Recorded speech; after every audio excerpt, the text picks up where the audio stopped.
현대차 노사가 강대강으로 맞붙고 있습니다. 4년 만에 파업이 현실화할 조짐입니다. 네, 그런데 갈등의 내부를 들여다보면 연구직과 생산직 간의 다른 분위기도 감지된다고 합니다. 산업부 김민수 기자와 알아보겠습니다. 김 기자, 이게 현대차 노사 협상을 재개한 거죠? 예, 그렇습니다. 오늘 지난달 22일 날 교섭을 결렬했는데 예. 오늘 현대차 노조가 쟁의대책위원회를 열고 사측이 요구한 교섭을 재개하기로 했습니다. 일단 13일까지 본교섭과 실무 협의를 하겠다는 건데요. 이미 현대차 노조는 조합원 과반 찬성과 중앙노동위원회의 교섭 중지 결정으로 공식적인 파업권을 확보한 상태입니다. 노조의 요구한 대부분을 사실상 사측이 받아들이기 어렵다는 점을 감안할 때 파업을 위한 명분 쌓기라는 해석이 좀 나오고 있습니다. 노조에서 요구한 것들이 어떤 것들이길래 사측에서 받아들이기 어렵다라는 얘기가 나오는 겁니까? 일단 기본 요구안들은 기본급 인상, 수당 현실화, 순이익의 30% 성과급 지급 등이 핵심입니다. 예. 사실 이 정도는 충분히 예상할 수 있는 수준입니다. 노조의 과도한 요구가 협상을 통해서 현실화되는 것이 일반적인 협상 과정입니다. 이와는 별도로 요구한 것들을 좀 주목할 필요가 있습니다. 이 노조는 정년 연장과 국내 전기차 공장 신설 투자 등을 별도로 요구했는데요. 이 부분을 좀 사측이 받아들이기가 어렵습니다. 이 현대차는 현재 국내에서는 기존 생산 라인을 바꿔서 전기차를 만들고 있는데 노조는 추가로 전기차 공장을 만들자는 겁니다. 이 전기차 생산에는 지금보다 필요한 인력이 20% 줄어듭니다. 이 부품이 40% 더 들어가기 때문이죠. 예. 이를 대비해서 노조의 일감을 미리 확보하겠다는 뜻입니다. 현대차 정년은 지금 만 60세 아닙니까? 이걸 또 연장하자. 이 배경이 어떤 겁니까? 일단 앞으로 5년간 현대차 노조 조합원 중에서 정년을 맞는 근로자가 한 12,000여 명에 달할 것으로 예상이 됩니다. 현재 노조 조합원이 47,500여 명 정도인데 4분의 1이 넘는 수준입니다. 예. 당연히 정년 연장에 대한 목소리가 어느 때보다 높을 수밖에 없습니다.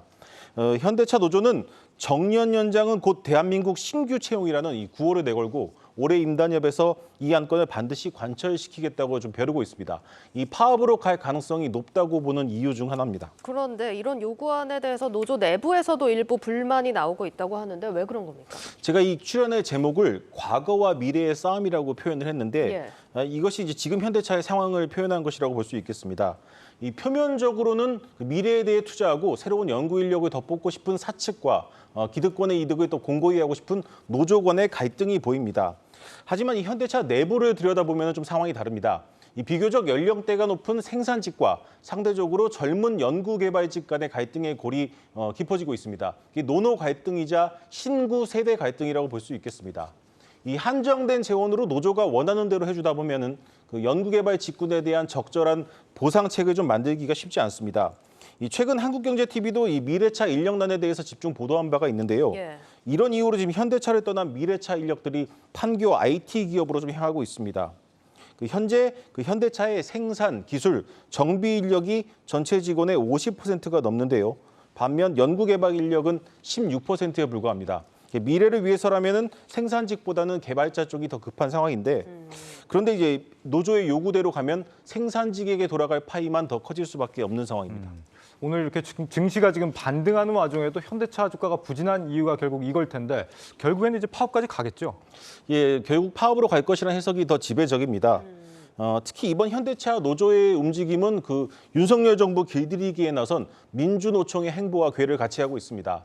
국내 최대 단일 노조로 상징성이 큰 현대차 노조가 만약 4년 만에 파업에 들어갈 경우 연쇄 파업이 이어질 수 있다는 우려가 나옵니다.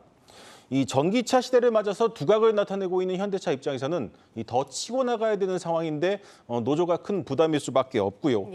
가뜩이나 이제 반도체 대란으로 1년 이상 출고 대기하고 있는 고객들의 원성도 앞으로 커질 겁니다. 그럼에도 또 노조가 이길 것이라는 자조 섞인 목소리가 나오고 있습니다. 지금까지 대부분 좀 그랬기 때문이죠. 여기서 좀 나라 밖으로 좀 눈을 돌려보겠습니다. 지금 현대차의 경쟁 상대인 테슬라는 위기를 앞두고 적극적으로 인력을 감축하고 있습니다. 일론 머스크가 앞으로 3개월간 전체 인력의 3에서 3.5%를 줄이겠다고 공언을 했는데 물론 회사가 어렵다고 직원을 자르는 게 정답은 아닙니다. 하지만 지금의 법과 제도로 과연 우리 기업들이 글로벌 경쟁력을 가질 수 있는지는 다시 한번 생각해 볼 필요가 있습니다. 잘 들었습니다. 산업부 김민수 기자였습니다.